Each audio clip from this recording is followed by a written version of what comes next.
பேசுவாங்க, விதவிதமா கதை சொல்லுவாங்க. ஆனா கடைசியில மத்தியில யார் ஆட்சி அமைக்க வேண்டும், யார் பிரதமராக வர வேண்டும் என்றால் அவர்களிடம் பதில் இருக்காது.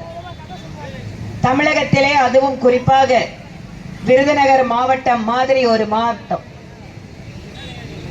75 ஆண்டுகளுக்கும் மேலாக தமிழகம் வளர்ந்திருக்கிறது, தமிழகம் வளர்ந்திருக்கிறது என்று சொல்லி இங்கு இருக்கக்கூடிய மாநில கட்சிகள் ஆட்சியில் இருந்த போதெல்லாம் பேசிக் கொண்டிருந்ததை 2022ஆம் வருடம் நிதி ஆயோக் ஒரு கணக்கெடுப்பை நடத்தினார்கள்.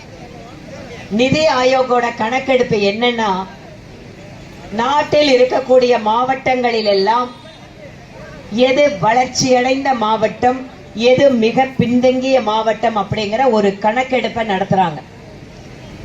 22ஆம் வருடம் அந்த கணக்கெடுப்பை நடத்திய போது தமிழகத்திலே 2 மாவட்டங்கள் மிகவும் பின்தங்கிய மாவட்டங்களாக கண்டறியப்பட்டது.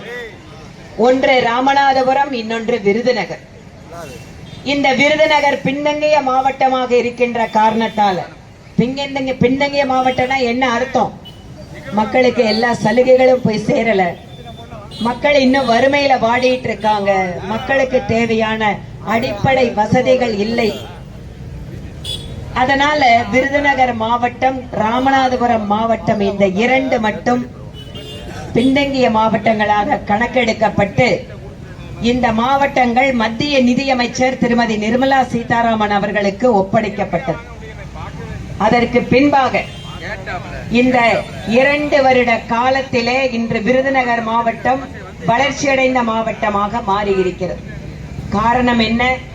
இங்கு இருக்கக்கூடிய மாவட்டத்தினுடைய நிர்வாகத்திற்கு தேவையான நிதி உதவிகள், இந்த திட்டங்கள் எல்லாம் மக்களை சென்றடைகின்றனவா என்று பார்ப்பதற்காக ஒவ்வொரு ஒன்றிய அளவிலேயும் தனியாக குழுக்கள் அமைக்கப்பட்டு மத்தியிலே இருக்கின்ற அமைச்சர்கள், அதிகாரிகள் எல்லாம் ஒவ்வொரு தனித்தனியா தாலுக்கால வந்து உட்கார்ந்து பார்த்தாங்க. விருதுநகர் மாவட்டம் இவ்வளவு பின்தங்கி இருக்கே, இதுக்கு என்ன காரணம் அப்படின்னு சொல்லி இன்று இந்த 2 வருட காலத்தில் விருதுநகர் மாவட்டத்தை மற்ற மாவட்டங்களோடு ஒப்பிடக்கூடிய அளவில் ஒரு மாற்றத்தை கொடுத்திருப்பவர் பிரதமர் மோடி அவர்கள்.